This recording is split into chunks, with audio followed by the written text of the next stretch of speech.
Musk భారత పర్యటనలో భాగంగా మరో కీలక పరిణామం కూడా చోటు చేసుకుంటుందనే టాక్ ఉంది. మస్క్ ప్లాన్లో భారత రిలయన్స్ భాగస్వామ్యంలో వ్యాపారానికి అడుగులు పడుతున్నట్లు తెలుస్తోంది. అయితే టెస్లా కార్లు రిలయన్స్ పార్ట్నర్షిప్లో వస్తాయా అనే సందేహాలు మొదలయ్యాయి.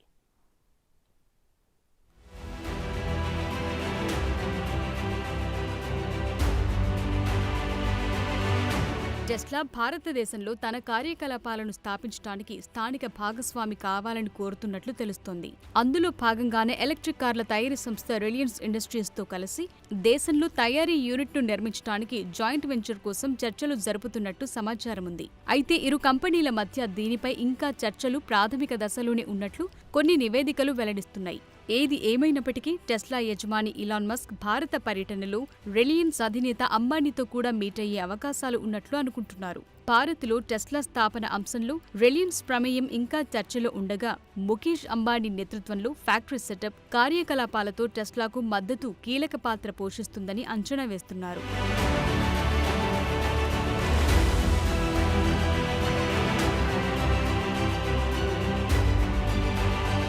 భారతదేశంలో ఎదుగుతున్న మధ్యతరగతి ప్రజలు తమ పెరుగుతున్న సంపదను కొత్త విద్యుత్ వాహనాలపై ఖర్చు చేయాలని చూస్తున్న క్రమంలో ఎలాన్ మస్క్ కొన్నేళ్లుగా భారతదేశంలోకి ప్రవేశించాలని చూస్తున్నారు. అయితే టెస్లా ఇంక్ భారతదేశంలో ఎలక్ట్రిక్ వాహన తయారీ కేంద్రాన్ని నిర్మించడానికి సాధ్యమైన జాయింట్ వెంచర్ గురించి రిలయన్స్ ఇండస్ట్రీస్ లిమిటెడ్ కలిసి పనిచేయడంపై రిలయన్స్ పాత్ర ఇంకా ఖరారు కాలేదు. కానీ ఒక నెలలో ప్లాంట్ స్థానాన్ని జాయింట్ వెంచర్ను ఖరారు చేయడానికి టెస్లా సీనియర్ అధికారులు భారతదేశాన్ని సందర్శించాలని భావిస్తున్నట్టు వార్తలొస్తున్నాయి.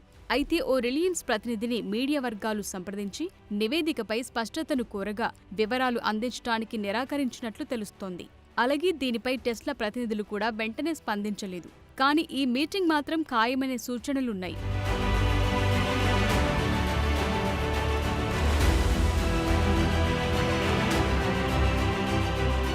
ఎందుకంటే భారత్లో టెస్లా ఫెసిలిటీలను ఏర్పాటు చేయడానికి విదేశీ ఈవీ బ్రాండ్లను తీసుకురావటానికి భారత ప్రభుత్వం చూస్తున్న తరుణంలో టెస్లా భారతదేశంలో గణనీయమైన పెట్టుబడులు పెట్టనుందని ఎలాన్ మస్క్ గత సంవత్సరం చెప్పారు. ప్లాంటును నెలకొల్పటానికి ఎలాన్ మస్క్ కనీసం $2 బిలియన్ల ప్రాథమిక పెట్టుబడిని చేసేలా ఒప్పందంపై దేశం కసరత్తు చేస్తోంది. అదే సమయంలో టెస్లా భారతదేశం నుండి ఆటో విడిభాగాల కొనుగోళ్లను 15 బిలియన్లకు పెంచాలని సూచిస్తోంది. ప్రభుత్వం గత నెలలో విదేశీ కంపెనీలు కనీసం 41.5 బిలియన్ రూపాయలు పెట్టుబడి పెట్టి 3 సంవత్సరాల్లో దేశీయంగా వాహనాల ఉత్పత్తిని ప్రారంభిస్తే వాటి ఈవీలపై దిగుమతి సుంకాలను తగ్గించే పాలసీని తెచ్చింది. విదేశీ బ్రాండ్ ఈవీల దిగుమతి సంఖ్యపై కూడా పరిమితి విధించింది.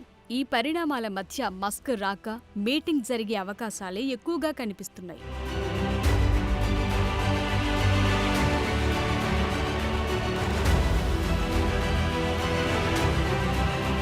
ఇప్పుడు గ్లోబల్ సంస్థల నుండి పెట్టుబడులను ప్రోత్సహించే లక్ష్యంతో భారత్ చర్యలున్నాయి. అందులోనూ ఎలక్ట్రిక్ కార్ల నిర్మాణం, వినియోగం వేగవంతం చేయటంలో కీలకమైన నిర్ణయాలు తీసుకుంటున్నారు. దీంతో పాటు ప్రస్తుత భారతదేశ ఈవీ మార్కెట్ 2030 నాటికి 100 బిలియన్ల ఆదాయంతో 40% పైగా చొచ్చుకుపోయే సామర్థ్యాన్ని కలిగింది.